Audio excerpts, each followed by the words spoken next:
I was aware of the magnitude of the moment. It had been talked about all week locally, the newspapers. But I think as a player, I tried to block it out. It's early December 2006, and LaDainian Tomlinson is one of the best football players on the planet.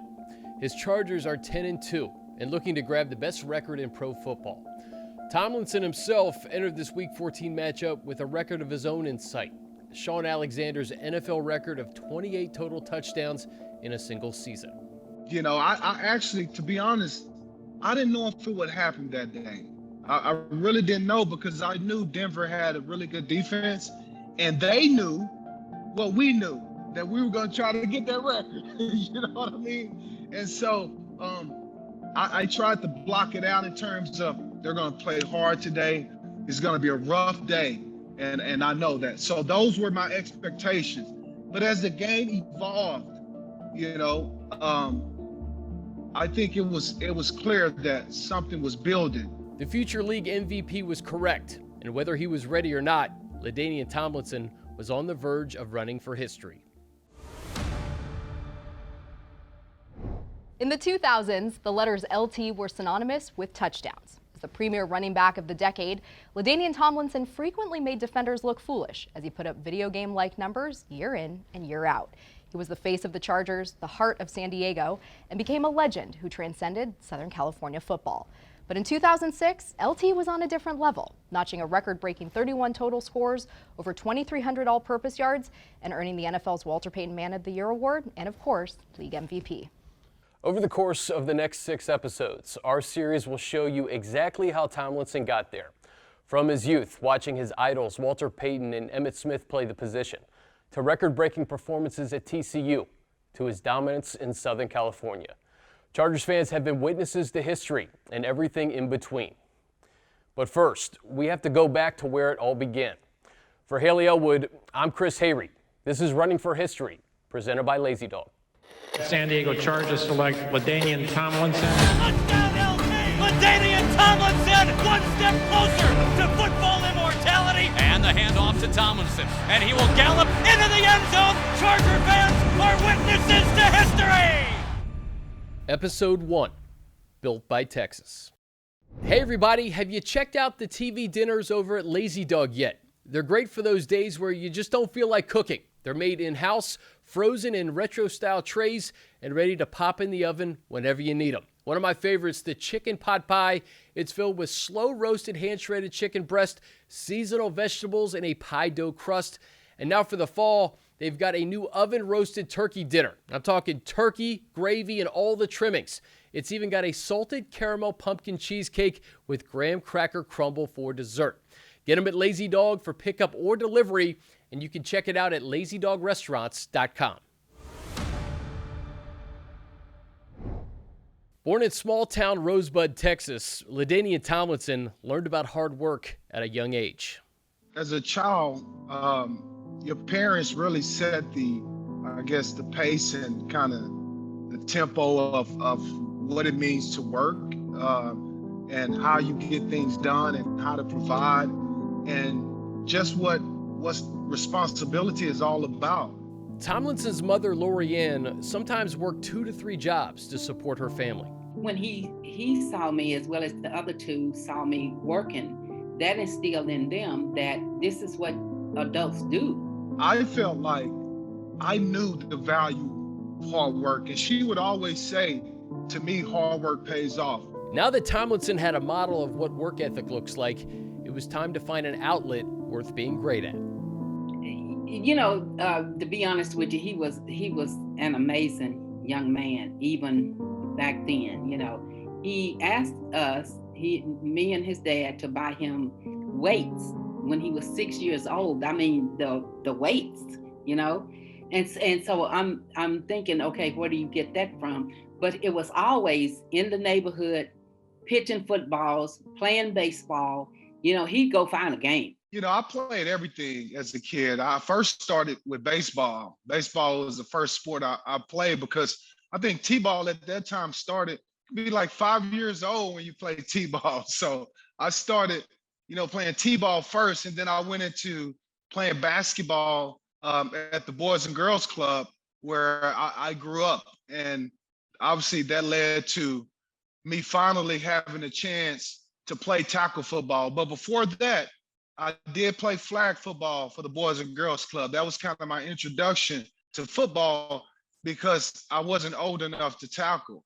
And when he finally did get to put the pads on, I mean, that was the moment, because as most people would tell you, most guys who play football, there's going to come that moment where when it's time to get tackled, you're going to either say, no, this is not for me, or okay, I think I can do this. And that moment happened for me early, the first time I put on those pads in practice, and we had a one drill where we had to, basically, there was the defender and the ball carrier, and you went up against each other, and the ball carrier tried to break the tackle of the defender, and vice versa. Obviously, the defender tried to tackle the ball carrier. And so having, that time where I got nailed as a kid, by an older kid, I had that moment of truth. Is this what I want to do? And crazy enough, I said, you know what? That wasn't so bad. I think I can stick this out. Now he'd get out there sometime and mix it up with the kids. But if older kids came around, like my daughter was 7 years older than he was, if her boyfriend or friends came around, I bet you I can beat you running down to the end of the road. I bet you can't beat me this, you can't beat me that. So he was always competitive like that. Football on television, for one. I mean, I was the kid that watched everything, but there was something about football that drew me to football. But his love for the game wouldn't be enough. Using the work ethic his mother instilled in him growing up, the young Tomlinson still had to learn how to become great. I had a really good Pop Warner coach that really taught discipline and hard work. And I mean, when we went out to practice, even at Pop Warner, remember growing up in Texas, it was hot. It was 100 degrees. And so there was no excuses. There was no, hey, it's too hot out here, coach. Can I take a break? I had a tough, little league coach, and he kind of set, I guess, the structure of what it meant to work hard on the football field to accomplish something and get a goal set. It was clear Tomlinson was growing into his newfound passion, but even at a young age, he had a perspective that would help him grow as an athlete, not just a football player. I always felt like it was important to play other sports because football, obviously at that time, it really wasn't year round. You played football for 3 months and then you were off. And so I wanted to fine tune my skills by playing basketball, baseball, even running track, because I knew ultimately it would help me out in football. Tomlinson believed that focusing on his athletic career would put him on track to become a star running back, like the legends he grew up idolizing. When I think about it, they were the ones getting the ball back then. They got the ball a lot. And so you always saw those guys on TV carrying the football. And, as a kid, when you see that, and then they make it look so effortless and look like it's glorious and fun. Walter Payton was his man. Sweetness. He even named his dog after Sweetness. But yeah, he wanted to play with he told me, I don't even know if he was, 10 years old, 11, something like that. He wasn't a teenager yet. He said, I'm going to play professional football. The high stepping, when he took guys on in the hole and he would bounce out of a tackle and running straight up, and then he's running an open field, he's galloping. Like, it was so beautiful to watch as a kid. But local hero Emmitt Smith, the star with the star on his helmet, was the one to capture Tomlinson's heart. He was obviously playing for my home state team, basically my hometown team, who we cheered for. Everybody cheered for the Cowboys. And so you always saw all the news stories, on the local news. It was all about the Cowboys. And so I followed Emmitt very closely to the fact that I got a chance to meet him for the first time when I was 12 years old. And that really changed my life as well. After successfully pleading with his mom to go to a football camp put on by Cowboys tight end Jay Novacek, Tomlinson wasn't sure if he would get to meet his idol. He got something much better than that. As a kid, like when you're getting ready to meet your idol or think you're going to see your idol, like you think of all all kinds of things that's gonna go wrong, everything that could go wrong. Like, I bet you he's really not gonna be there.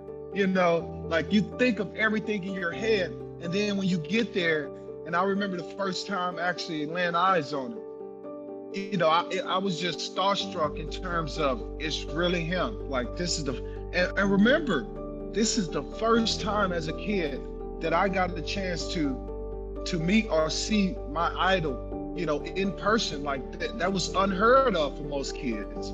And having that first interaction with him, I just thought it was like how ironic that he jumps in the running back drill and he's handing the ball off to me. Like, how ironic is that? Like, this can't be happening to me. But beyond that, I think just the conversation, the affirmation from Emmitt himself after the camp was over, he coming up to me, putting his arms around me and say, hey, kid, you have something special. You know, if you keep going, you know, keep your grades up, keep playing, you know, you're going to be something. And he was so excited. And that's the one thing that parents just want to see, a smile on their kid's face and them be excited. But he worked for it though. I was in, you know, a difficult place at that time in terms of I had broken my foot.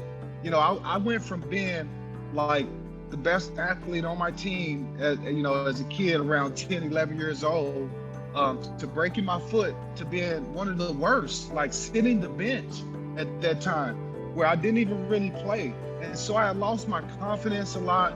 I didn't believe I was good in football anymore.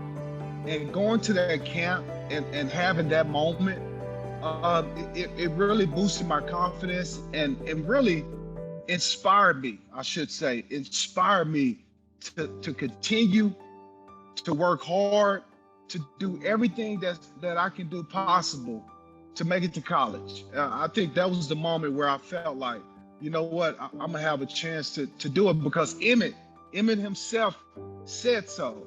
But then as I went back home, that's when, you know, I felt the work started.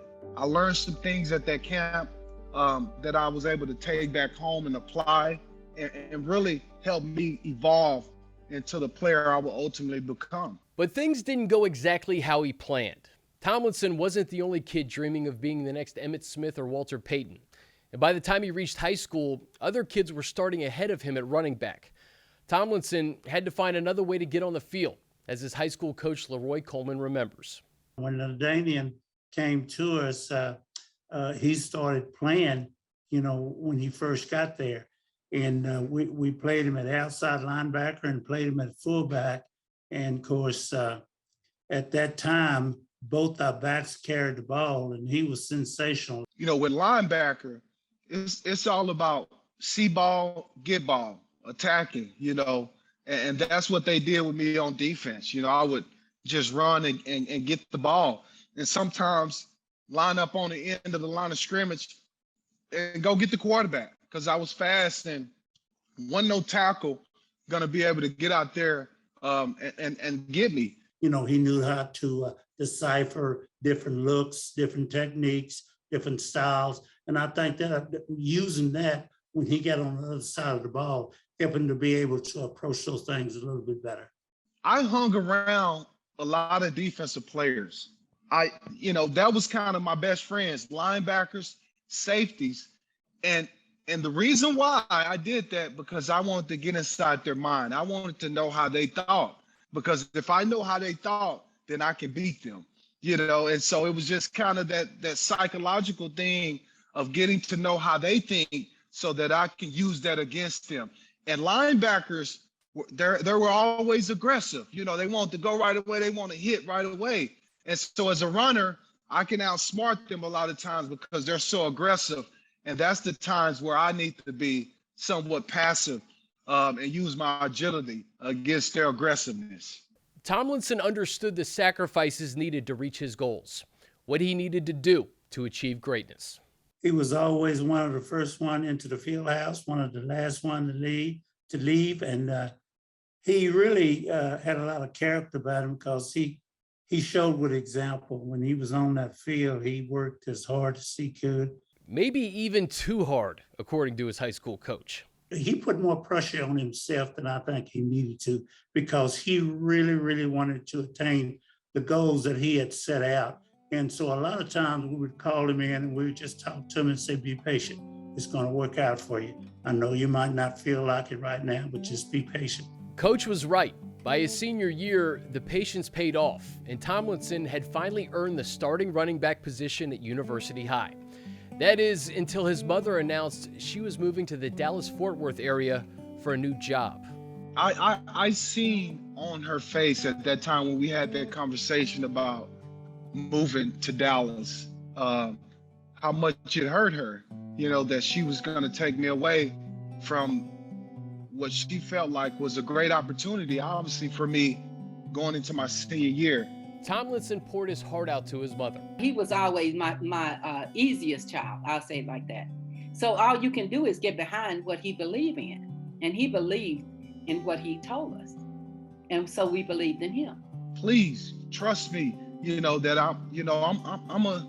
I'm a young man now. I'm a young man and I'm ready to take responsibility for my life because this is what I want. And she looked at me, and the trust that she had in me meant everything to me. Tomlinson made a deal with his mom to stay in Waco with a family friend so that he could chase his dreams. It was a hard thing for me. Really, really hard thing. And she was trusting me that I was going to do the right things off the field. She knew I would do the right things on the field. She was trusting me that I would do the right things off the field while she was away. Like I told him, I know that you will represent this family. You always have. And your dad gave you a good name, and I know you'll keep it. But being physically away from his family wouldn't break their bond. His mother and brother, they all would come down and watch him play. Every Friday. And when they went into the playoffs, we would come wherever they were playing, Austin, St. Marcus, wherever they played, we would come. We never missed a game. So he had a remarkable family that really helped him. Leroy Coleman has coached high school football for half a century, 50 plus years. And what happened at the start of Tomlinson's senior year is something that he would never forget. I can remember the first game he played in down in Austin at Austin LBJ.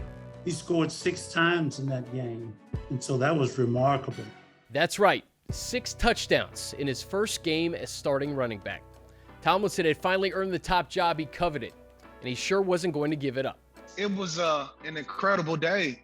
And when you have 6 touchdowns and some very long runs, 80-yard runs and 70-yard runs, that can bring you to exhaustion, obviously. On his final score of the day, Tomlinson fell over in exhaustion. You could just see his old brother Billy just going up and down, and I said, hey, don't worry.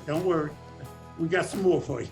So we put him back in there for another play or two, and then we got him out. I was not celebrating at all. I could not walk after that. I mean, that was a time where I left it all out there, and my coach actually ran out there to pick me up.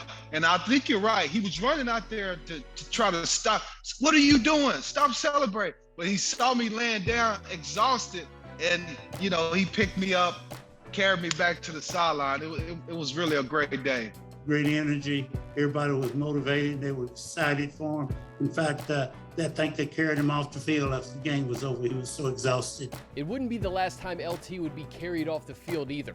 It was a performance Coach Coleman had never seen before. Never. Haven't since I've been coaching. Tomlinson finished his senior season at University High with a staggering 2,554 yards and 39 touchdowns, making him one of the best backs in Texas. He was the kind of back that he could run over you if he needed to, or he could run around you if he had to. He had great skill, great lateral movement, and the big thing that he had about him was vision. He could really see. Tomlinson was also the kind of kid who would come home with "pleasure to have in class" written on his report card. Oh, he had great character. You could hear the teachers talk about it all the time up in the classroom, and in the halls.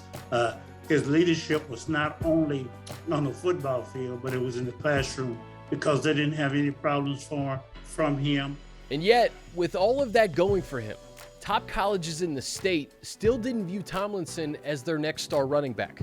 Because of his size at that time, most of the college teams were recruiting the big, tall running back with a lot of weight and that type thing. But LaDainian had those intangibles that some of those guys didn't have. And so when TCU came courting him and tried to recruit him, he jumped on that right away. I felt the sense of loyalty from TCU that, man, they were committed to me. They were the first university to offer me. They were the first university to really set out a plan for how they thought my career could go in terms of coming in, playing right away, switching in and out with another guy, and then eventually becoming a guy. I mean, they laid the plan out. So they had a great plan for me. And attending TCU gave Tomlinson an opportunity to stay close to the most important person in his life.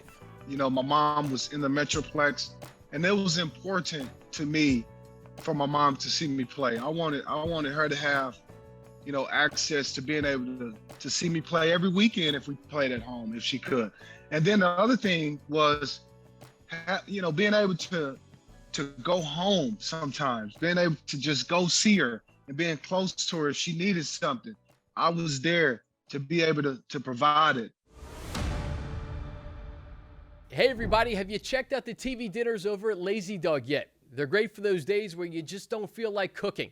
You just pop them in the oven and you're done. One of my favorites, the chicken pot pie. It's filled with slow roasted hand shredded chicken breast and seasonal vegetables in a pie dough crust. And now for the fall, they've got a new oven roasted turkey dinner. I'm talking turkey with gravy and all the trimmings. It's even got a pumpkin cheesecake dessert. Get them at Lazy Dog for pickup or delivery, and you can check it out at lazydogrestaurants.com. The recruiting process also gave Tomlinson the opportunity to meet the guy who would play an instrumental role in TCU's plans for him. His future running mate and partner in crime, 1994 recruit Basil Mitchell. I was his host. I hosted LT on his visit. So, and there was another running back who was actually more highly touted than LT, and they both came on the same weekend. His name was Doak Walker. He ended up playing cornerback for Tennessee, and he ended up going to Nebraska. But I hosted those two guys that night, knowing that we wanted those two running backs. And my goal was try to convince them to get there. He had a strange way of motivating you at the same time, challenging you. And honestly, he came off at first, when I first on my visit, as a bit of a jerk, and he was part of the reason why I wanted to really go there, because this is what he told me. We sit on the couch at the party, man, and we talk football, man. We just talk. And I got a good feeling about it. And he looks at me and another running back that's on the visit, and he said, hey, you guys can come here if you want, but you're going to sit the bench until I'm done. And I was thinking like, man, this dude is okay. He's bold for telling us that. But LT recognized Basil's competitive streak in himself. Tomlinson already began to envision how he may fit into TCU's plans. I asked him, I said, man, what are you thinking? I asked Joe, he's like, I ain't coming to TCU. He already knew he was going. He's like, I'm going to Nebraska. And LT said, I'm coming here. He just got a good feeling. I got a good feeling from him. Basil was a guy that was easy to talk to.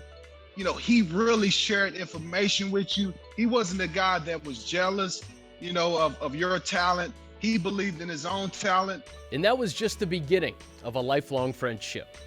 Mitchell served as a role model that LT could watch and learn from. Seeing him go through some of the ups and downs as well, playing the running back position, being injured sometimes, having to fight for your position early on in his career, it really gave me a newfound respect for Basil. LT was in a all-star game, a high school all-star game that they played at Amon G. Carter at TCU. So I was around him there. That was when you may have heard it. Drew Brees was the quarterback on the team LT was on. The first time I met him was at that all-star game And ironically, we just kind of hit it off. I mean, we ate together. We just kind of, after practice, we would walk back to the dorms together. And I think the reason why is because we both felt slighted. Yet we were on the all-state team. You know, he was the all-state quarterback that year. I was the all-state running back.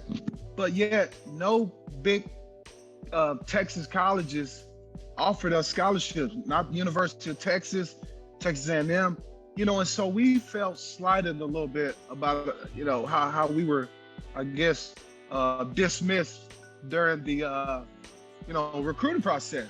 And I remember Drew, I would say the knowledge he had at that time as a high school player in terms of the game and his understanding for defenses, even at that time, being able to throw the football. I knew that this guy would go to Purdue and have an outstanding career. But that wasn't the only bonding moment that Tomlinson shared with a future teammate. You know, so they used our locker rooms. They were there that week, and you know, I would give him pointers and talk to him, but that was the day that I watched him play in that game. I said, man, this kid's good. This kid's going to be a really good football player. Tomlinson was beginning to earn Mitchell's respect, but the TCU football program was still searching for some respect of its own. While Tomlinson finished his freshman year with nearly 650 yards of total offense and 6 scores, his team started the season 0-10. But at that time, you know, we were a bit undisciplined. We weren't a team. We didn't play together. But I think as the season progressed, I saw the growth in our team. Going into the final game of the season against rival SMU, TCU was at risk of going winless for the first time in over 20 years. I remember that night, man, we played our best game, and it really taught me a lot about the fact that it's not going to always go your way, but you keep battling.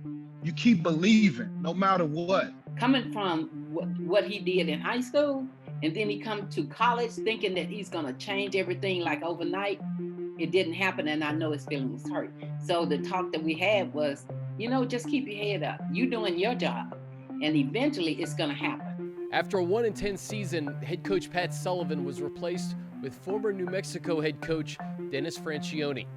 With a new coach comes a new culture. Taking onus of your own job, doing your job, so to speak, and then a structure and a discipline of this is the way it's going to be. This is how we play. This is how we do things. By this point, Mitchell was a senior and not going to let his last chance slip away. New system, new enthusiasm, and last opportunity. The class of guys that I had with me, that was our senior year, man, and we made a pact. After that 1-10 season, my group said, man, there's no way we're going out like that our senior year. And the one thing that I remember about Coach Francione is he believed in preparation. You know, he would go over and over in meetings, video meetings, about testing us. And so the young guys were supporting, they were playing their role, and it just all worked. And man, and Fran came in with a great system. We were always well prepared, and we wanted it. You know, and as a young person, learning that structure of how to prepare, what it takes to win, you know, the preparation that it takes to win, the discipline that you got to have to win, as you start to see it take place and obviously start to see it be successful, then you start to adopt those qualities like, okay, this is how you win. These are the things. This is the magic recipe, right? This is the formula to winning. As Tomlinson learned how to be a winner at the next level, he inspired others, even his mentor Basil, to play at their best. LT became the starter before my senior year based on his work in the offseason. And then, so that pushed me. I said, man, I gotta change what I'm doing. So I went to the strength coach, and me and the strength coach worked out a different program for me. And offensive tackle David Bobo remembers how Mitchell showed Tomlinson the ropes. Basil taught him every little trick that he knew. And whether that was, you know, just the knowledge that Basil was carrying in, or how he ran the football, whatever it was, he gave it to LT. Coach recognized that we were the best two backs that we had on the team. We were the best two backs that we had on the team. And his goal was to get us both on the field at the same time.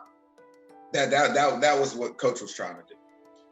And LT is a bigger guy than me. I'm fast. I was faster, more shifty, and I was, at the time I was a better receiver out of the backfield. LT was bigger, and he played fullback in high school. So they moved LT to fullback. It's a decision that Coach Francione looks at a little differently all these years later. Yeah, that was one of my weaker moments, wasn't it, as a coach? Well, I wanted to get him and Basil on the field at the same time. And his body was a little bit more closer to being fullback size. And we were going to make him a blocker, but we just wanted to utilize him maybe in split backs on the field at the same time when we were in the eye. He felt like he was the better tailback. He felt like he should have been starting. I put it back on them. I said, okay, I don't care who's in the game. I'm not going to call plays any differently. And so you guys, you regulate your playing time, you manage it, you decide who's in. Once again, Francione found a way to test his players. This time they passed. Those two are awesome. They'd wave each other back into the game. One of them would be out there and sacrifice playing because they knew the other one was in rhythm. I intentionally, a lot of times, tapped out because I wanted him to be on the field because I knew how hard he worked. The 1-2 punch of Basil and LT turned into a devastating rushing attack. And then it got to the point where coaches didn't care who was in the game, because when LT got his shot, he was being LT. And I would always start the game. And if I was hot, I would stay. If I came in and was struggling, I would let LT come in. LT, if he found me, if it was his game, he was just on point, I'd let him stay. That's how it became my senior year. The entire time, the two continued to support each other, whether it was on the field, the sidelines, or before a game. We were just walking onto the field, and LT looks at me and said, "Man, you look good, man." He said, "You look ready." I'm like, I was clean, the uniform. He's like, guns were blazed. He's like, "Man, you look good, B. You got it." So it was just always love, man. The duo combined for over 1,800 rushing yards and 14 scores, helping the Horned Frogs to a 7-5 record. TCU would go on to defeat Carson Palmer and the USC Trojans 28-19 behind a career day from Basil Mitchell. The victory would be the Horned Frogs' first bowl win in over 40 years. TCU had improved 6 wins in one season, behind one of the best rushing attacks in college football. But now that was over.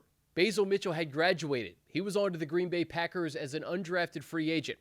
So LT, he had the backfield and the responsibility all to himself. But was he ready for it? Basil certainly believes so. Yeah, my brother was in town. He came to visit me, so we went over to LT's, and we were just we were playing dominoes and talking, and they went back. LT and my brother went to his room, went to LT's room, and he saw all the pictures of like he had Emmitt Smith on the wall, he had Walter Payton, he had all his favorite running backs, and my brother was like, "Man," he said, "LT, man, you really want to be a good football player?" And he said, he looked at him and said, "No," he said, "I want to be the best player ever." So on our way home, my brother was like, "Hey," he said, "Man, listen." He said, "Man, LT," he said, "watch him next year." He said, watch what he does." Because he said, the look in his eyes when he told me that he was going to be the best ever, my brother said, "I believed." He said, just the way he told me. He said, "I believe him." He said, "Watch LT this year." And that was my senior. I was already in Green Bay. So it was coming up. Yeah. So this was LT's first year starting at TCU. Hey everybody, have you checked out the TV dinners over at Lazy Dog yet? They're great for those days where you just don't feel like cooking. You just pop them in the oven and you're done. One of my favorites, the chicken pot pie. It's filled with slow roasted hand shredded chicken breast and seasonal vegetables in a pie dough crust. And now for the fall, they've got a new oven roasted turkey dinner. I'm talking turkey with gravy and all the trimmings. It's even got a pumpkin cheesecake dessert. Get them at Lazy Dog for pickup or delivery, and you can check it out at lazydogrestaurants.com. In 1999, the feature halfback role was LT's for the taking. Coach Francione remembers it was an opportunity Tomlinson did not take lightly. It wasn't so much I'm the guy, I'm going to kick it into second gear. It was I'm going to have more carries. I'm going to have to be in great shape to handle the hits and the contact that I'm going to take this year. And Coach Francione helped me deal with success that I was having at the college level. And I think that was vital because it carried me into obviously the next level, being able to handle success. And success doesn't get much bigger than breaking the all-time record for rushing yards in a single game. He had an outstanding day. It was two good teams. We were playing for the conference championship. UTEP had a fine ball club. And, we both had trouble slowing the other one down. As Bobo recalls, UTEP came to play. It started out and it was a very close game. I think they were ahead in that first quarter when we rolled out. I think we'd had a few yards, had a few problems. When we hit halftime, we were tied. 17-17. Even with over 100 rushing yards in the first half, Tomlinson was not feeling his best going into the break. It started out not so good. I mean, I was having an okay day the first half, but I had a critical fumble right before halftime. And my running backs coach chewed me out. Coach Schultz chewed me out, at halftime, like, take care of the ball. Like, you're going to be on the sideline if you can't take care of the ball better. We need to, do a better job at this. And so I remember going back out after halftime, kind of ticked off about the way I played the first half. It was something that we were actively doing to win the game. And when it rolled into the third quarter and we realized, we're kind of on pace to get a record, but we're also still trying to win this game. The starters are still out there. The first defense is still out there. This could happen, and there were grumblings on the sidelines, but nobody was really, it's kind of like a no-hitter. Nobody's really going to say anything. Nobody really wanted to put it out there. In the third quarter, Tomlinson scored back-to-back on 70 and 63-yard runs. He was in the zone.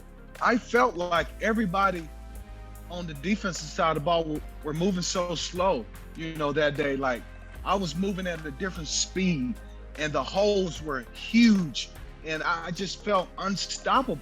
It took most of the game, but the Horned Frogs were finally able to grab a comfortable lead in the fourth quarter. Probably 4 minutes left, and I had my last run, and I went out the game. And as I went out, Coach said, LT, do you know you're within this many yards of the all-time single-game rushing record?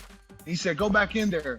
And so I went back in, and I think I had like a 5-yard gain, and it put me over. But even after breaking the record, there was still one more milestone left for Tomlinson to reach. But then he was like, you're about to run for 400 yards. No one has ever run for 400 yards.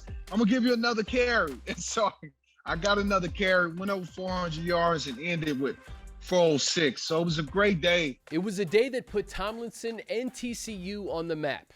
LT finished the 1999 season with over 2,000 all-purpose yards and 20 scores.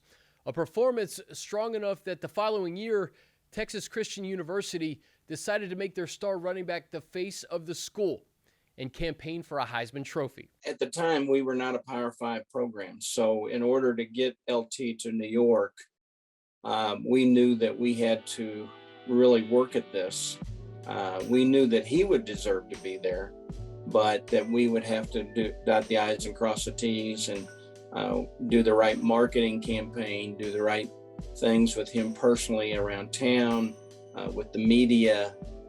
He had an article every week in the paper about him and his mother. Whether it was his mom or his teammates, LT found a way to include others in his glory.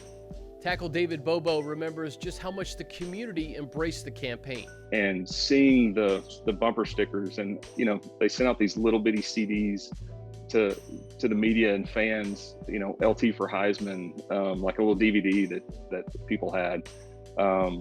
Just seeing the billboards and the everything. It was amazing to see him, and they always seem to include the big uglies, which I thought was really neat at the time, because, you know, we really had nothing to do with, you know, such a great like LT. You get held to a standard when you're a candidate for the Heisman Trophy, and it's a high one, and you want your guys to live up to it. You want them, you know, if we're going to do this, LT, you got to do your part. And you know, some days I knew as I was saying those kinds of things that I was only reinforcing them because he already knew that that's what he had to do. It was fun. I mean, just a lot of fun to see that campaign, the way it took off. And it worked. In 2000, Tomlinson ran for over 2,100 yards and 22 scores. He earned a spot as a Heisman finalist and won the Doak Walker Award as the best running back in college football. It was through that process that his hero, Emmitt Smith, became his mentor.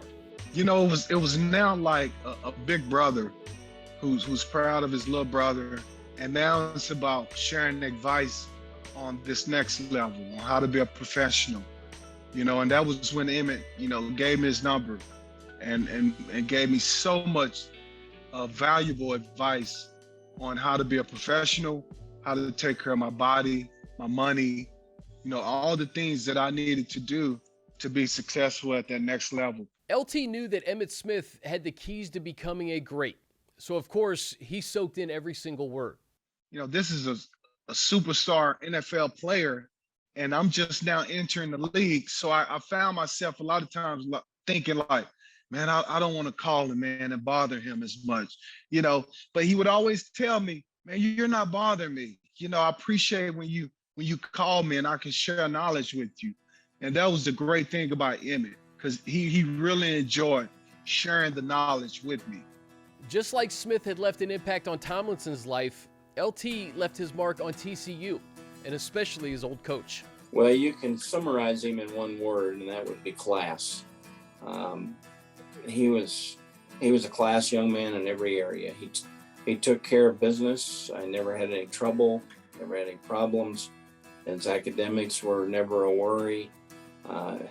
He was going to be there to practice early. For his former offensive tackle, what stands out is Tomlinson's selflessness as a teammate. I mean, he was always there, always willing to, you know, talk us up.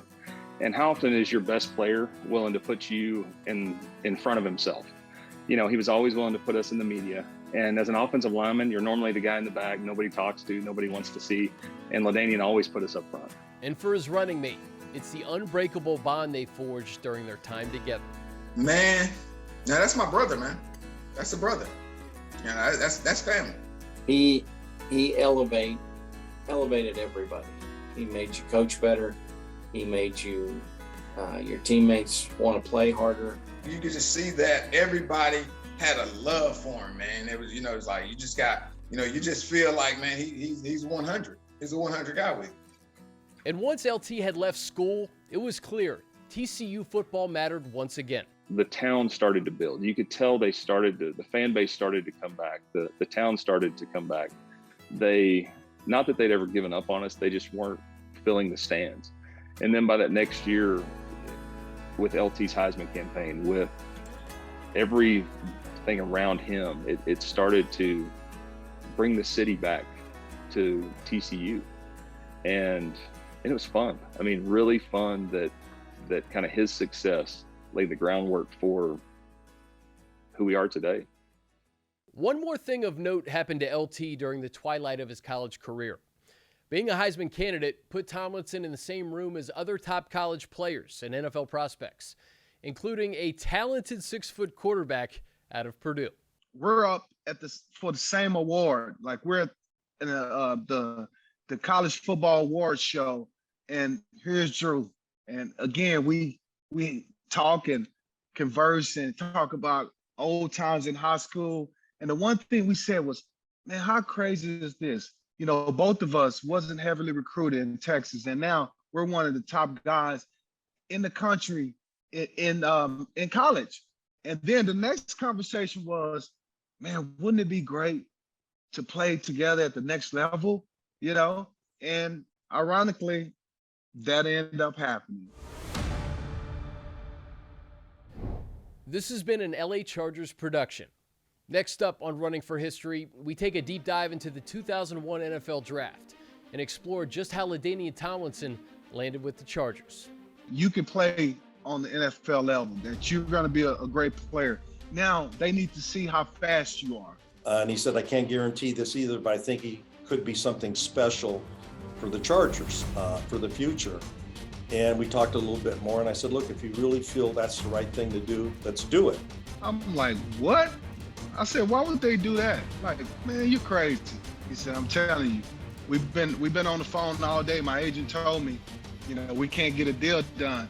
And he said at that time, the GM, the late John Butler, said to his agent, if we can't get a deal done with you, Vic, then we're going to trade the pick and we're going to draft LaDainian Tomlinson. If you want to see more content like this, check out the link right here.